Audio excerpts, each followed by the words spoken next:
What's up, everybody on the internet and on YouTube? This is Christian Brindle. How you doing today? And welcome to episode number uno of Medicare Empowerment. I'm so excited to bring this episode to you today, mainly because we've been talking about it on the podcast for some time now. For those of you who don't know who I am, my name is Christian Brindle. I'm a Medicare health plan expert and specialist. I live in Utah, just outside of Salt Lake City. My background, my history is I grew up around the Medicare industry. My dad was an early pioneer in the Medicare industry here in Utah in the late 80s and early 90s. And I grew up around the industry. My dad attained a lot of success working with people on Medicare, and he was one of the first people to really specialize in it and really paved the way for people to understand that this is something that can be a career on its own. Medicare at that point, for a lot of people, and still is, unfortunately, was looked at as a niche market. A niche market. Can you believe that? A niche market. Ridiculous. Today, Medicare is more prominent than it ever is, and I'm so happy about that because it's good and beneficial for you, the beneficiary. Again, my name is Christian Brindle. I host a podcast called the Everything Medicare Podcast that could make the argument is the second, maybe on a bad day, the third most popular Medicare-centric podcast on the internet today. We're on every platform that podcasts can be listened to on. There will be a link down in the description on how you can find the Everything Medicare Podcast if you're interested in tuning in and listening. Now, I got some news before we start today's episode, and that is what will be going on with the Everything Medicare Podcast when it comes to video, okay? So the Everything Medicare Podcast is going to be on video, okay? We're going to start putting video of me doing the podcast up on YouTube very, very shortly, okay? Probably in the next week or two. But this episode of Medicare Empowerment is episode number 1. This show is going to be a once-a-week show. Okay, so we're going to do this one time per week. Today we're talking about Medicare. Okay, let's start from the basics because I know a lot of you are unfamiliar with my work, are unfamiliar with everything that I've done. I published 2 books on the topic of Medicare. This is the first one, Medicare Empowerment, Picking the Plan for You. I'm an author about the topic of Medicare. I'm a very well-known podcaster in the topic of Medicare, and I've worked with so many people on their Medicare plans in all different shapes and sizes. I own a company called Christian Brindle Insurance Services, folks, and what we particularly do is we work with all of the big-name companies in the industry. Our job is to sort through the options for somebody, help them find the best available plan that suits their needs and preferences specifically. Because Medicare, despite what you ever may have heard from your neighbor, from your doctor's office, from anybody, is not a one-size-fits-all type of thing. It's not. Not everybody needs the same thing. Every single one of us are individuals, unique. We have different sets of needs and preferences that make us unique, that make us individuals.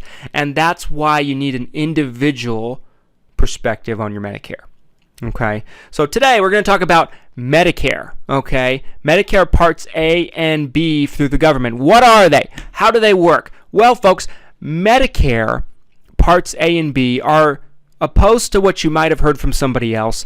They're the only parts of Medicare that actually come from the government. Well, what about Part D, Christian? What about Part C, Christian? What about Plan F, Christian? What about Plan G, Christian? What about Plan N, Christian? Those all are picked up through private insurance companies.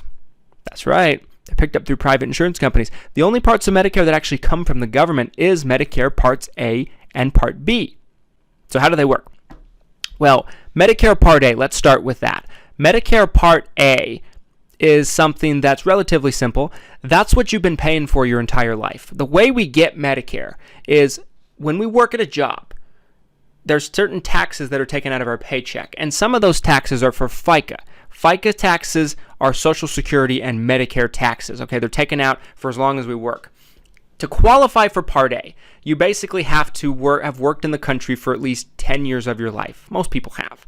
And so in this case, you have the 10 years worth of working credits, and you qualify for Part A. As long as you've done that, Medicare Part A has no premium attached to it. Although if you don't have it, you might have to pay a premium for it, and it might be rather substantial. Medicare Part B, on the other hand, has a premium attached to it, and that premium is $135.50 per month. Now, if you're in a high income bracket, Medicare thought it was just a great idea to charge you more for your Medicare. I don't particularly agree with that at all, but they don't care what I think. I'm just some guy with a microphone that works with people on Medicare. They don't care what I think. So it is what it is. They charge you more if you're in a high income bracket. There's different levels to that. Let us know in the comment section if you'd like us to actually do a video that goes over that specifically. But for now, just due to time, we're not going to do that. So Medicare Part A and B, okay? You have them together. Let's say, because for 90% of the population, they pay $135.50 a month for Medicare Part B. So if you're drawing off of Social Security at the time your Medicare starts, now you don't become eligible for Medicare until you turn the age of 65 years old. Okay, 65 years old. You can get Medicare before the age of 65 if you are disabled, but that's a topic for another video. 65 years old. Now, Medicare always starts on the first of your birth month. So for me, for example, my birthday is August 13th. So if I was to turn 65, I'm not there yet. But if I was turning 65, my Medicare would start August 1st. Okay? It wouldn't start on my birthday, it'd start the 1st. Now, what if your birthday start is actually on the 1st? Well, then your Medicare will start a month sooner. Don't ask me why they do that. But every other situation, the Medicare will start on the 1st of your birth month. Okay, so Medicare Part A and B, if you're drawing off of your Social Security benefits when you're approaching your 65th birth month, they will automatically enroll you into Medicare Parts A and B. You'll get a red, white, and blue cardstock card in the mail. It looks something like this. And that's your Medicare Parts A and Part B. So what do they cover? Well, I don't know how well you can see this, but on this card particularly, this is an example of an example dummy Medicare card. Okay. Medicare Part A covers the hospital. Okay. Medicare Part B covers what's known as medical costs. I'll explain. Medicare together, Parts A and B work together to give a person medical coverage. They're like two pieces of a puzzle. They work together to give a person medical coverage, okay? They both cover different things in the medical world, but basically they cover things that Medicare deems as medically necessary, okay? So that means that Medicare on its own does not cover dental, vision, hearing, prescription costs, meaning prescriptions that you get filled at a pharmacy and you take home and take on your own. They would happen to pay for prescriptions they give you if you were spending the night in the hospital or something like that. They're two different categories. You have your Medicare Part D as in dog drugs. You have your Medicare Part B as in boy drugs. But I'm not going to get into that too much in this video. If you want to know more about this stuff in the details, go listen to my podcast because we have about 90 episodes. It's a library of everything you could ever need to know about Medicare, and we come out with 3 episodes a week, but I digress. Today on Medicare Empowerment, we're talking about A and B. So that's what Christian's talking about. I'm not going to get off track here. So A and B particularly, okay, they work together to give your person medical coverage. So it has to be medically necessary. I'll give you an example. Medicare doesn't cover a physical after your first 12 months of being on Medicare. They'll give you one in your first 12 months. They call it your Welcome to Medicare physical. After that, they don't cover one because they don't deem it as medically necessary, which to me is ridiculous. Hopefully they reverse that because it's a travesty. They will pay for something called a wellness visit, which is essentially a less detailed physical. Okay? Medicare doesn't pay for elective surgeries. Medicare doesn't pay for orthotics in your shoes. It has to be something that Medicare deems as medically necessary. Okay? We got that? So Medicare Part A, like I said, covers the hospital room, the bed, the walls, the ceiling, the physical hospital. Does not cover anything in the hospital. Doesn't cover the doctors that are working on you, the doctors you see, the doctors you don't see, the hospital room, the bed, the IV in your arm, the anesthesiologist, the MRI machine, none of that. Just the hospital, the physical hospital, okay? Medicare Part A also covers things like hospice care, home health care, skilled nursing facilities, which is basically like when you spend the multiple nights in a rehabilitation center. That's what Medicare Part A covers. We'll talk about how well it covers it in a second here, but let's jump over to Medicare Part B. Medicare Part B covers everything else. Medical expenses. Medicare Part B is the one that covers the doctors and everything that's going on when you're in the hospital. Medicare Part B covers doctor's appointments, same-day surgeries. You walk in, you walk out. You don't spend any time in the hospital. Medicare Part B covers durable medical equipment such as wheelchairs, oxygen tanks, etc. Medicare Part B is the one that covers everything else in that sense. So how do they provide you coverage? Okay, so Medicare Part A and B have deductibles. Okay, deductibles, co-insurances. I'll give you an example. Medicare Part A has about a little bit over a $1,300 deductible for the first 60 days. And then after that, they charge you co-pays that get larger the longer you stay per day, usually $300 some odd dollars, and they can escalate up to about over $600 a day. But that's just for the hospital room, the physical room, the building you're in, the bed you're sitting in, if you will. That doesn't cover all the other costs, which are probably the more expensive costs. So you have that high deductible, okay?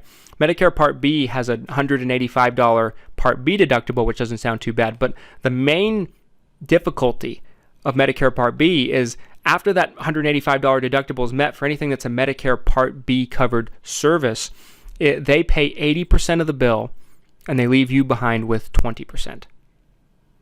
Okay? So that's how you're covered basically for A and B. Things like home health care, hospice care that are covered by Part A, they're typically paid for very well, but they still leave some things behind.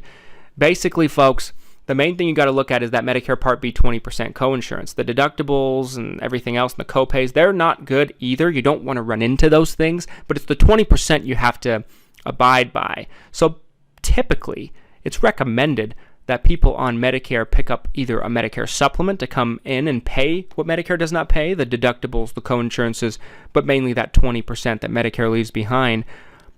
Also, you typically need something to pay for prescription drugs, dental, vision, hearing. These are all things that you need to pick up separately, or you can pick up something like a Medicare Advantage plan, where a Medicare Advantage plan is a topic for another video, but it's a way you can get all of those things without paying any extra premiums, and you can sometimes get them for no extra premium, although they have their advantages and disadvantages, but that's a topic for another video. I hope this helped you understand Medicare Parts A and B, the basics, how they work. Thanks for watching this episode of Medicare Empowerment. Drop a comment down in the comment section down below on what you'd like to see me talk about in future episodes. Drop a like if you found this video helpful. Subscribe for future content. We bring you videos weekly. And make sure to check out our podcast. Make sure to check out my book, Medicare Guidance, Picking the Plan for You, on Amazon. You have a great day.